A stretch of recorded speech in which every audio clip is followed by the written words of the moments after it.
श्री शिवाय नमस्ते दोस्तों, हर हर महादेव। दोस्तों, आपने केदारनाथ का नाम तो जरूर सुना है। क्या आप जानते हैं केदारनाथ को इतना जागृत महादेव क्यों कहा जाता है? चलिए आज एक सच्चे भक्त की कथा के द्वारा हम जानते हैं कि आखिर केदारनाथ को जागृत महादेव क्यों कहा जाता है। केदारनाथ धाम के बारे में तो आप सभी जानते ही होंगे। ये देवों के देव महादेव का पवित्र और बहुत ही प्राचीन मंदिर है। यह मंदिर भोलेनाथ के ज्योतिर्लिंग में से एक है। ज्योतिर्लिंग का अर्थ है जिस शिवलिंग में स्वयं भगवान शिव की ज्योति विद्यमान है। क्या आपको पता है कि केदारनाथ को जागृत महादेव भी कहा जाता है? केदारनाथ को क्यों कहा जाता है जागृत महादेव? क्या इसके पीछे कोई दैवीय घटना है या कोई सत्य कथा? आज हम इस कथा के द्वारा जानेंगे। यह एक सच्चे भक्त की कथा है। यह काव्यांग केदारनाथ के धाम की है। ये वाकया केदारनाथ धाम में हुआ था। बहुत समय पहले की बात है, जब हमारे देश में बस या ट्रेन की अच्छी सुविधा उपलब्ध नहीं थी। अगर किसी को सफर करना होता था तो धनवान लोग बैलगाड़ी या घोड़े का सहारा लेते थे, लेकिन जो गरीब लोग होते थे उन्हें पैदल यात्रा करनी पड़ती थी। एकमात्र ही उनके पास उपाय था। उस समय एक निर्धन शिव भक्त ने भगवान केदारनाथ ज्योतिर्लिंग के दर्शन करने का प्रण किया और पैदल यात्रा आरंभ कर दी। रास्ते में लोगों से पूछ पूछ कर वह केदारनाथ धाम की ओर बढ़ने लगा। मन में शिव के दर्शन की इच्छा लिए वह हमेशा भगवान शिव का स्मरण करता रहा। उसके घर से केदारनाथ धाम काफी दूर था। सफर करते करते 2 महीने बीत गए। जब वह केदारनाथ पहुंचा, उस समय वहां पर बर्फ पड़ रही थी और ऐसा लग रहा था कि मंदिर बंद है और वह कोई भी नहीं था। आपको यह बात पता होगी कि केदारनाथ के धाम में 6 महीने के लिए पट खुले रहते हैं और 6 महीने के लिए पट बंद हो जाते हैं। जब केदारनाथ धाम में बर्फ पड़ रही थी तो मंदिर के पट बंद कर दिए जाते हैं। वह निर्धन शिव भक्त जब केदारनाथ धाम पहुंचा तो वहां बर्फ पड़ने लगी थी और ठंड के मौसम की बस शुरुआत ही हुई थी। उसने देखा कि मंदिर के पुजारी जी मंदिर के पट बंद करके अपने घर को जा रहे थे। उसने तुरंत पुजारी जी से आग्रह किया कि उसे सिर्फ एक बार केदारनाथ महादेव के दर्शन करा दिया जाए। पुजारी जी ने उसे कहा कि बेटा, अब मंदिर 6 महीने बाद ही खुलेगा, तुम 6 महीने बाद आना। यह सुनकर शिव भक्त की आंखों में आंसू आ गए और वह मन ही मन बहुत दुखी हो गया। उसने फिर से आग्रह किया और पुजारी जी के पैर पकड़ लिए और गिड़गिड़ाते हुए बोला, मैं बहुत दूर से आया हूँ, 2 महीने पैदल चलकर और जगह जगह रुक रुक कर आया हूँ, मुझे एक बार महादेव जी के दर्शन करा दीजिए। पुजारी जी ने उसकी यह बात न सुनी और कहा, अगर दर्शन करना है तो 6 महीने बाद आना, या तो यही 6 महीने तक रुक जाओ, लेकिन इस ठंड में और बर्फ में तुम यहाँ एक रात भी नहीं रुक पाओगे, वापस लौट जाओ, हम पट नहीं खोल सकते।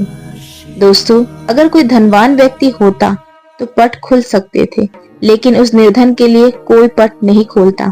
पुजारी जी के जाने के बाद निर्धन शिव भक्त निराश होकर मंदिर के बाहर बैठा रो रहा था और एकाएक उसने यहाँ एक मन बना लिया कि बिना दर्शन करके मैं यहाँ से नहीं जाऊंगा। मुझे महादेव पर विश्वास है और यकीन है कि महादेव कोई ना कोई लीला अवश्य दिखाएंगे। यह सोचकर उसने वह मंदिर के बाहर ही रुकने का प्रण कर लिया। महादेव के भक्त भी बड़े विचित्र होते हैं। वे महादेव के दर्शन किए बिना मानते ही नहीं। केदारनाथ की बर्फीली ठंड में वह शिव भक्त मंदिर के बाहर बैठा भगवान शिव का स्मरण कर रहा था। रात होते ही ठंड और बढ़ गई और अब उस जगह पर किसी भी मनुष्य के लिए एक पल ठहरना भी कठिन था, लेकिन वह वहीं बैठा रहा। उसी दौरान उसने अंधेरे में एक अघोरी बाबा को अपनी ओर आते हुए देखा। वह अघोरी बाबा उसके पास आए। उन्होंने उससे पूछा कि तुम इस वक्त यहाँ क्या कर रहे हो?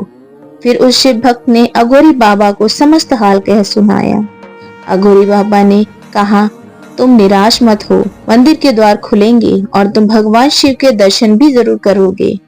फिर उस अघोरी बाबा ने निर्धन शिव भक्त से कहा कि तुम थक गए हो, एक काम करो, मेरे पास थोड़ा खाना है, यह उसे खा लो, उसे खाकर आराम कर लो, मैं आग जला देता हूँ। शिव भक्त सचमुच बहुत थका हुआ था।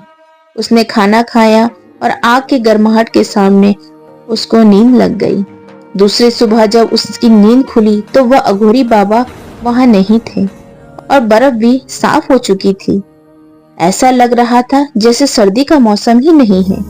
उसको आश्चर्य हुआ कि केदारनाथ में लगातार 6 महीने बर्फ पड़ने वाली थी, लेकिन अचानक यह क्या हो गया।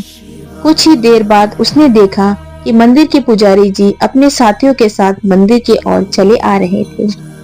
पुजारी जी मंदिर के पास पहुंचे तो शिव भक्त ने बड़ी जिज्ञासा से पूछा, क्या मंदिर के पट आज ही खुल जाएंगे?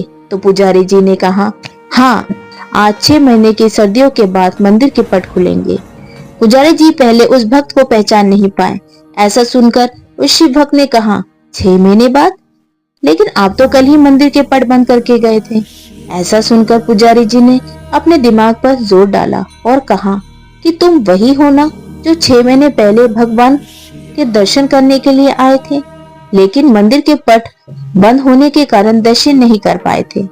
तब उस भक्त ने कहा कि पुजारी जी, मैं तो कल ही यहाँ आया था और रात में यही सोया था, और आज आप कह रहे हैं कि 6 महीने से यहाँ हो।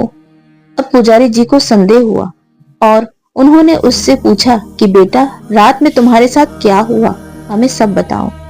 तब उस मासूम शिव भक्त ने पुजारी जी को सारी बात बताई कि रात में मेरे पास एक बाबा आए थे। उन्होंने मुझे खाना दिया, आग जलाई और मुझे आराम करने को कहा। पुजारी जी ने पूछा, बेटा वह बाबा कैसे दिखते थे? शिव भक्त ने कहा कि एकदम अघोरी की तरह लंबे लंबे बाल, हाथ में त्रिशूल और माथे में त्रिपुंड था। बस इतना सुनकर पुजारी जी और उनके साथी उस शिव भक्त के चरणों में गिर गए और कहा कि तुम धन्य हो, तुम्हारे पास स्वयं महादेव आए थे और उन्होंने अपनी योग माया से तुम्हारे 6 महीने को एक रात्रि में परिवर्तन कर डाला, कालखंड को छोटा कर दिया। यह सब तुम्हारी सच्ची भक्ति और श्रद्धा के कारण हुआ है। इतने वर्ष से हम में से कोई भी भगवान शिव के दर्शन नहीं पा सका, लेकिन तुम्हें भगवान शिव ने साक्षात दर्शन दिए और तुम्हारी रक्षा भी की। दोस्तों, यही कारण है कि केदारनाथ को जागृत महादेव कहा जाता है, जो अपने भक्तों को बहुत ही जल्दी दर्शन देते हैं। उनके दर्शन करने आए लोगों की रक्षा भी करते हैं। मेरी हर सच्चे भक्तों से विनती है कि इस वीडियो को ज्यादा से ज्यादा लोगों को शेयर करें, ताकि हम महादेव की लीलाओं के बारे में और उनकी महिमाओं को जान सके। देवाधिदेव महादेव अत्यंत दयालु है, वो भोले हैं। अपने भक्तों के लिए किसी भी रूप में समक्ष आ जाते हैं, अपने भक्त के कष्टों को दूर करते हैं और एक क्षण में वह दर्शन देते हैं। ऐसे हैं देवाधिदेव महादेव, ऐसे हैं मेरे केदारेश्वर महादेव। तो दोस्तों, आज की वीडियो आपको कैसी लगी कमेंट करके जरूर बताइएगा और मेरे चैनल को लाइक शेयर सब्सक्राइब कीजिएगा। हर हर महादेव।